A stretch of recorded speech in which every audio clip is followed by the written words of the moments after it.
First Warn Weather Forecast First, sponsored by Anderson Collision Center. Visit driveanderson.com. It was a hot day in the statewide today. Our temperatures had made their way close to the 90-degree mark for many of us and hit the 90-degree mark in Rockford. Things are still very warm and humid, even late into the evening. Temperatures still in the 70s and near 80s. 80 degrees in Rockford, 82 in Janesville, but it feels warmer than that when we factor in the humidity. Temperatures throughout the day tonight and going into tomorrow don't drop very far. We only get into the low 70s tonight and back into the 90s again tomorrow with even more oppressive heat and humidity. I'll let you know just how high some of those heat index values may push tomorrow afternoon coming up in just a moment. Janesville police responding overnight to gunshots at a popular location. The search for a suspect is underway.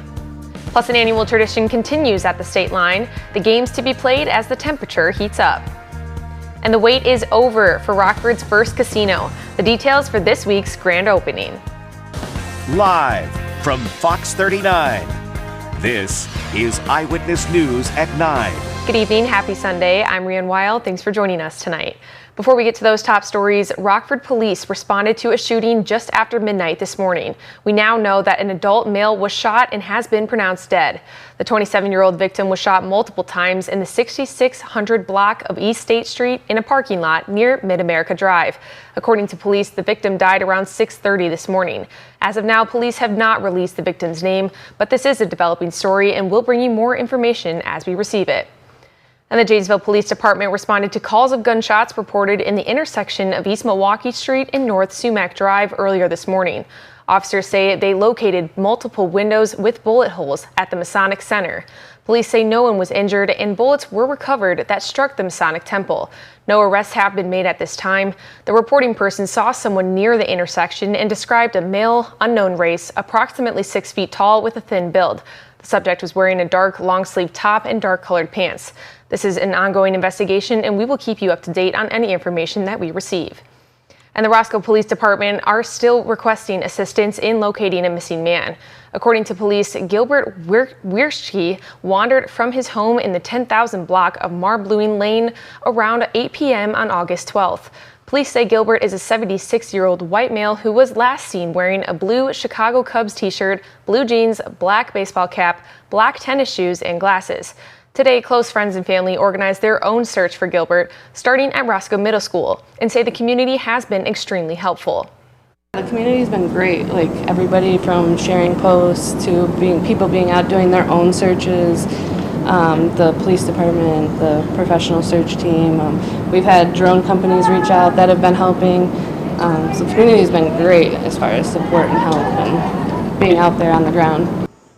Rozikin says to keep your eyes peeled for Gilbert, as he could be anywhere, and the family and police will continue to search. Well, today has been extremely warm and humid compared to the weather we've been having. Let's check right back in with meteorologist Jordan Wolf to see what the temperatures are looking like for the next few days. Jordan. Well, Rianne, it is going to be hot, and even more so than where we were today. When we factored in the heat index today, we only got close to 100 degrees. But tomorrow we are going to surge well past that for what our temperatures actually feel like. Our heat index value already pushing near the 90s by 11 a.m. by mid to late afternoon, well into the triple digits, and even getting close to 110 degrees in some spots. So a perfect example of why we need to have our heat safety checklists. We need to make sure we're drinking plenty of fluids, avoiding those caffeinated and alcoholic beverages, our outdoor safety, taking frequent breaks and limiting our time outdoors, making sure we never leave pets, children, or anyone else unattended outdoors, especially in the heat, and make sure we know the signs of heat-related illnesses, and that includes heat exhaustion as well as heat stroke. Heat alerts have been placed across much of the state line throughout tomorrow and going into Tuesday. I'll break down the exact timings of all of these alerts coming up in my main weather in just a little bit. All right, thanks, Jordan. Well, one group celebrated the heat today as the 14th annual Alpinefest was held at the Alpine Lutheran Church of Rockford. Visitors enjoyed the weather with live music from all genres from local artists, as well as a bouncy house, games, a car show, free food, and a dunk tank for cooling off. This year, the church invited a new band made up of students from Harlem High School to introduce their music to the community. Lots of people showed up for the fun, and organizers say it's an event meant for everyone. The community needs opportunities to be able to do things that are good and do them together. You know, oftentimes we can't find things that, one, we can't afford them or we can't get to them. And so this is a great opportunity for somebody finds something affordable that offers something that the whole family can do. Oftentimes you can find, bands that we can go see, but oftentimes it's just for the adults or bands that we can see for the kids, or we have entertainment just for the kids. And Dabson says the church will also be hosting an event that they call Homecoming for previous members to come back and celebrate or new members to join. That will be on September 8th. Well, looking at the week ahead, Rockford's first casino finally opens to the public on Thursday. It has taken many years to get a casino built in the Forest City. There have been talks of adding a casino for over 3 decades, but it wasn't until June of 2019 when Governor Pritzker signed the Rebuild Illinois Act. That allowed casinos to be built in 6 spots across the state, including Rockford. A few months later, the city council picked Hard Rock's proposal, and fast forward to February of 2021, the Illinois Gaming Board gave preliminary approval to Hard Rock Rockford, meaning a temporary site could open. Crews turned the old Giovanni's on Bell School and State into Hard Rock, an opening act in November 2021. Then construction began on the permanent site at the old clock tower, which brings us to Thursday. Hard Rock Casino Rockford will open to the public at 3. We will have live coverage of the opening day events, from a look inside the casino before it opens, to hearing from Rick Nielsen at the ceremonial Guitar Smash that opens all Hard Rock casinos around the world. Our live coverage will begin Thursday at 4 p.m. Well, tensions are rising in the Middle East. The latest attacks and the U.S. involvement is next. You're watching Eyewitness News, your home team, with Rianne Weil, Drew Collins, and meteorologist Jordan Wolf. Israel launched a wave of airstrikes against Lebanon's militant group Hezbollah in what the IDF is calling a preemptive strike. Hezbollah retaliated to avenge the killing of one of its top leaders last month, leading to the heaviest exchange of fire in months. Fox News correspondent Alex Hogan has more.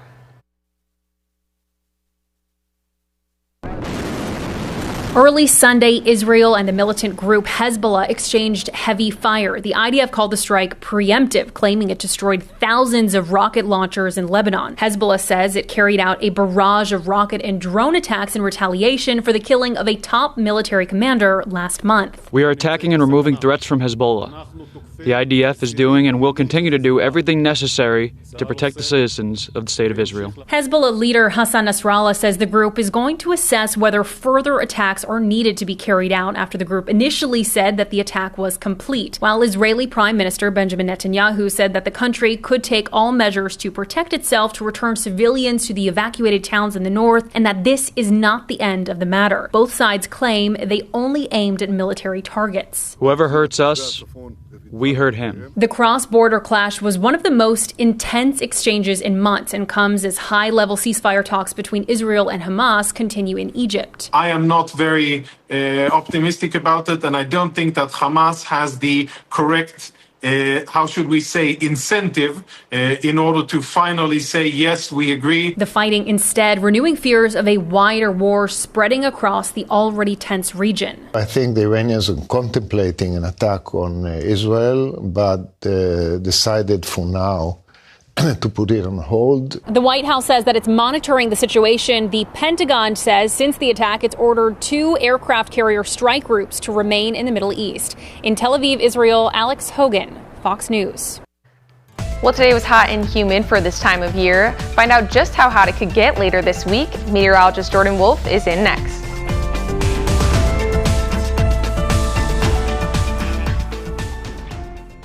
Your first warn weather forecast from meteorologist Jordan Wolf. It was another downright hot day across the state line today. Our temperatures making their way close to that 90-degree mark or surpassing it in some locations. In Rockford, we did hit 90 degrees, 91 in Janesville, as well as Savannah and Sterling, 89 in Freeport, Monroe, and Galena, 88 in Rochelle and in DeKalb for those afternoon high temperatures. Now late into the evening, things are still really warm and humid. 80 degrees still at 9 o'clock at this hour in Rockford, 82 in Janesville, 76 in DeKalb, 74 in Rochelle, 79 in Sterling, 81 in Savannah, 82 degrees for weather watcher Greg in McChesney Park, 80 degrees for weather watcher Megan out in Pearl City. Both of them reporting dew points into the 70s. And that's the case for many of us, not only here locally, but across a very large region as well. Even look just to the west. Some of those dew points in Iowa approaching very close to the 80-degree mark with a lot of evapotranspiration going on. That's where a lot of our plants, especially corn, emits a lot of that moisture into the atmosphere, enhancing the dew points down near the surface. That is going to play a big role in just how humid we get as we head through the next couple of days. We also see the clear skies outside. Our Mercy Health Skytrack camera up in Beloit, Wisconsin, showing that off very well here into the evening, but a very humid look, no less. And it is only going to get worse over the next couple of days. We made it to 90 degrees today. High temperature 94 on Monday, 95 on Tuesday. Both of those days very hot and very humid, and those overnight lows not really providing much of a reprieve either.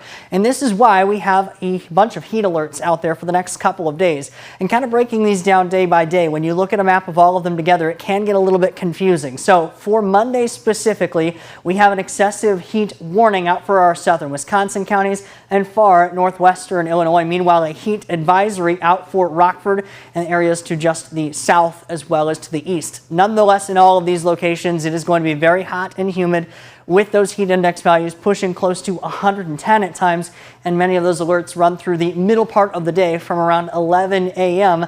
through around 8 p.m. For Tuesday, things get a little bit simpler. A excessive heat watch out across the entire state line.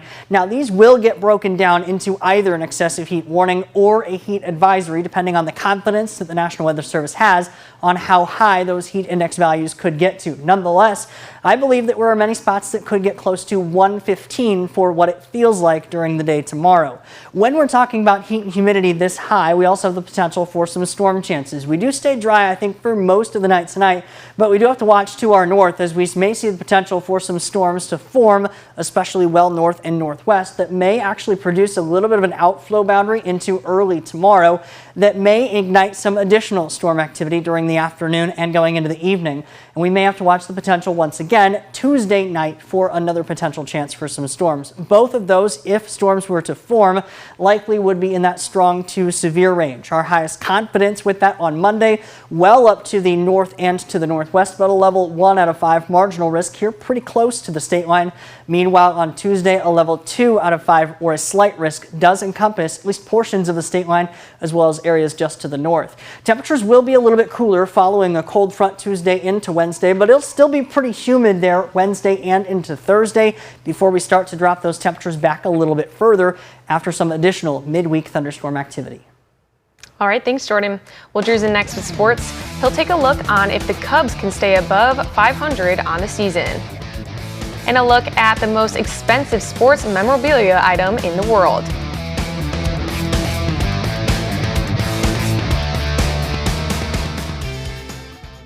Now sports with Drew Collins.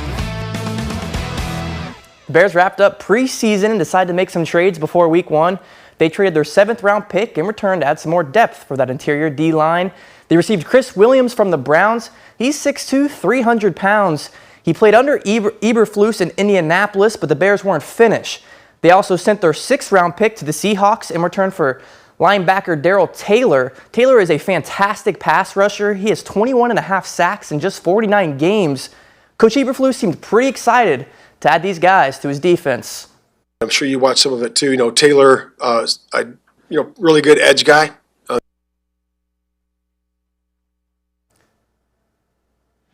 The Packers wrapped up preseason on a high note. They finished with a 2-1 record, but of course, now the record is back to 0-0. Coach LaFleur was pleased about the team's preseason performance, and he also scratched the surface of the unknowns of Week 1 for the Packers. They prepare to open up the season in Brazil. And then I was pleased with our performance today. I thought the guys competed, did everything we asked them to do in terms of our play style. And I thought really in every phase of the game, we played fast, we played physical. Certainly the takeaways played a huge difference in this performance. But all in all, I was really pleased with everything that went on this week. A different schedule, and obviously the travel. I personally have never flown 10 hours in my life anywhere. So no idea how that is, but you just got to deal with it. It's the circumstances that we're dealt with, and we're going to make the best of them. Yesterday, the Cubs crushed the Marlins to get a 500 record on the year. Today, I had a chance to get the sweep of the Marlins and go above that 500 mark, but unfortunately, the Cubs got destroyed from the start a leadoff home run to start the game for the Marlins, and they set the tone and never looked back. Javier Assad and Julian Merriweather struggled on the mound. That led to a Cubs loss 7-2 today, but they set their eyes to Pittsburgh as they take on the Pirates tomorrow in a crucial series in the Central. And a great story here. The Little League World Series Championship was a nail-biter. Team Florida would beat the Chinese Taipei with the walk-off bunt here in extras. The kiddos would celebrate Florida's first ever Little League Championship. Congrats to all the kids whose dreams came true today. And the Sox drop another game to the Tigers. So you know what that means. It's the big 100 losses for the Sox, and we're still in the month of August. We'll see what that number gets up to before the season ends. They face the possibility of getting swept by the Tigers in Game 4 of the series tomorrow night. And check this out. This Babe Ruth jersey that was worn by the legend himself was auctioned today. This was from Game 3 of the 1932 World Series game. The jersey is from the called his shot moment from that game. This jersey is now the most expensive sports memorabilia item ever, and by a lot. This was bought for $24.12 million. This is now worth more than any other sports collectible item in the world. And speaking of legends, I have to shout out Patty, who assisted me with a water bottle last night that she gave to me during the Legends game. That's sports. We'll be right back. Okay, Drew, well, that is obviously it's the most expensive jersey, but I've never heard of anything like that. Think about all the things you could get for $24 million, and someone has a 1932 Babe Ruth jersey, so props to them. I'm sure another 50 years, who knows what that jersey might be, so maybe that's the process behind it. I got a Joe Burrow jersey, that's my favorite, and it was only like $150. I'm okay with that, but $24 million, that's pretty crazy. Where are you pulling $24 million from? You think if we pool all our money together, we can come up with $24? Well, maybe we can shoot for the Michael Jordan that got sold for about $9 or $10 million a couple years ago, and up to the point that was the most expensive. But we jumped from that to 24. Oh my god! It's pretty nuts, pretty crazy. That's actually insane. Yeah, I don't think I have any jersey that comes anywhere near that. I've got a couple Bears jerseys, a couple Blackhawks jerseys. That's about it. I have a ton of jerseys over the years. I can't even imagine they're probably more than $500-600. Yeah, at the most. $24 million. Add Babe Ruth to the wish list. Yeah, true. Maybe couple more years in TV down the road. We're gonna start the fun. We're gonna start the fun right now. Yeah, right. We'll pool all our money together for the next 10 years. I think that'll cover it. All right, Jordan. What are we looking at? Weather week. Hot. We shouldn't go outside. And it's going to be a lot warmer than even what it felt like today. Oh, geez. We made it close to 90 degrees, but it felt a little bit closer to 100 when you factor in the heat index. It's going to be even worse once we get into tomorrow. Temperatures are going to be well into the 90s, and it's going to feel like closer to 110 when you factor in the heat index. So at least for the moment, luckily we don't have to worry about any rain or storm chances to add to that humidity. Clear skies here on the First Warn Interactive Radar from Rockford Glass & More. But our temperatures tonight only dropping into the low 70s, mid 90s the next couple of days. Dangerous heat possible. Make sure you're limiting time spent outdoors. Luckily, we do get a little bit of a break for it midweek and then much more comfortable by the end of the week. Thanks, Jordan. That's our show. Thanks for joining us. Have a good night.